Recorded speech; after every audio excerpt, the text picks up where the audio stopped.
నేడు సిట్ ముందుకు మాజీ ఎంపీ విజయసాయిరెడ్డి హాజరు కానున్నారు. లిక్కర్ స్కామ్ కేసులో ఇవాళ విచారణకు రావాలని విజయసాయిరెడ్డికి సిట్ నోటీసులు ఇచ్చింది. దీంతో ఇప్పటికే ఒకసారి సిట్ విచారణకు హాజరైన విజయసాయిరెడ్డి ఇవాళ రెండోసారి హాజరు కానున్నారు. అయితే సిట్ అడిగే ప్రశ్నలకు విజయసాయిరెడ్డి ఏం సమాధానాలు ఇస్తారనే ఆసక్తి నెలకొంది.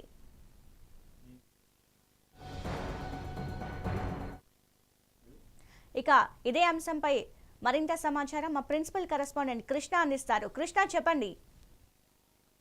ఈ రోజు ఆంధ్రప్రదేశ్ లిక్కర్ స్కామ్ కు సంబంధించి ఏదైతే వైఎస్ఆర్ కాంగ్రెస్ పార్టీకి సంబంధించినటువంటి మాజీ ఎంపీ రాజ్యసభ సభ్యులు విజయసాయిరెడ్డి ఈ రోజు సిట్ విచారణకు హాజరు కావాలంటూ కూడా నిన్న నోటీసులు అయితే జారీ చేయడం చూస్తాను. ఈ రోజు విజయవాడ సిట్ కార్యాలయంలో 2వ అంతస్తులో ఉన్నటువంటి విజయవాడ సిట్ కార్యాలయంలో ఉదయం 10 గంటలకల్లా హాజరు కావాలంటూ కూడా ఈ నోటీసుల్లో పేర్కొన్నటువంటి విజయవాడ సిట్ కార్యాలయ సిబ్బంది ఈ రోజు మరి కాసేపట్లో అయితే విజయవాడ సిట్ కార్యాలయానికి వస్తున్నట్లయితే ఇప్పటికే మనకి సమాచారం. రాష్ట్రంలో ప్రధానంగా ఏదైతే లిక్కర్ స్కామ్ సంబంధించి సెన్సేషనల్ గా సృష్టించినటువంటి దాదాపు 3,200 కోట్ల రూపాయలు ప్రభుత్వ సొమ్ముని దుర్యోగం చేశారు. లిక్కర్ యొక్క అంటే నాసిరకం మద్యం దాంట్లో ప్రధాన సూత్రధారులుగా ఉంటారు. ఇప్పటికే అభియోగాలు అయితే నమోదైతే చేయటం అయితే చూస్తా ఉన్నాం. ప్రస్తుతానికైతే 11 మంది దాదాపు ఇప్పటికీ రిమాండ్ ఖైదీలుగా ఉన్నట్టున్నారు. A1 గా కసిరెడ్డి రాజశేఖర రెడ్డితో పాటు మరొక 2 IAS కూడా దీంట్లో ఉన్నారు. మన కృష్ణమోహన్ రెడ్డితో పాటు మరొక IAS అధికారి దాంతో పాటు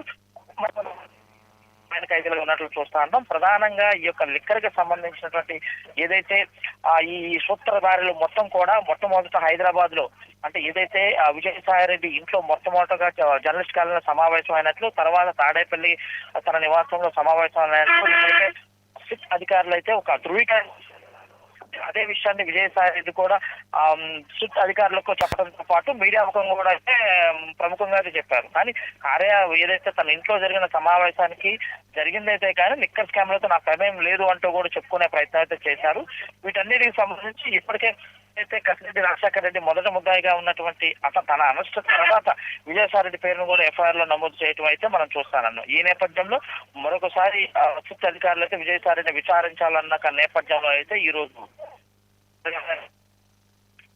కూడా నోటీస్ అయితే చూస్తాను. ఏదేమైనప్పటికీ మరి కాసేపట్లో అతన్ని ఇచ్చినటువంటి వివరణ సంతృప్తికరంగా ఉందా లేదా లేకపోతే అరెస్ట్ చేస్తారనే ఒకంత ఉత్కంఠ అయితే నెలకొన్నట్లయితే మనం చూడొచ్చు. ఇప్పుడు ఏ అంశాలపై విజయసాయిరెడ్డిని ప్రశ్నించే అవకాశం ఉంది?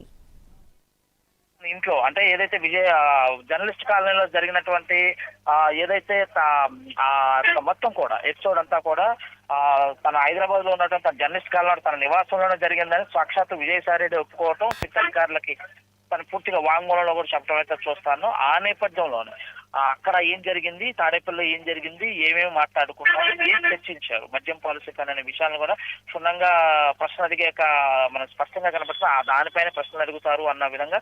దీంతో పాటు ఏదైతే ఆ డబ్బులు ఆ రోజు ఏదైతే సిండికేట్ లో కూర్చున్నప్పుడు కూడా దాదాపు 50 కోట్ల రూపాయల ఒక అమౌంట్ ను కూడా తీసుకొచ్చారు అంటూ కూడా అర్థమవుతుంది.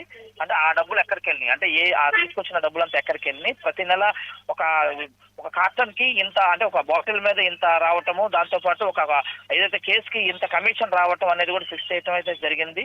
ఆ డబ్బులంతా ఎక్కడికి వెళ్ళింది, ఎవరెవరికి చేరింది, ఎలా రూటింగ్ చేశారన్న దానిపైన ప్రధానంగా ప్రశ్నలు అయితే సంధించినట్టున్నారు. దీంతో పాటు ఎవరైతే ప్రధానంగా అంటే బిగ్ బాస్ అని ఏదైతే ప్రతిరోజు వినిపిస్తుందో బిగ్ బాస్ ఎవరు, బిగ్ బాస్ పాత్ర ఏంటనే దానిపై విజయసాయిరెడ్డిపై ప్రశ్నలు సంధించే అవకాశాలు ప్రధానంగా కనపడుతుంది.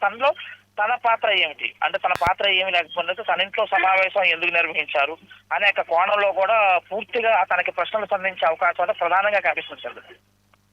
Krishna, right, thank you Krishna.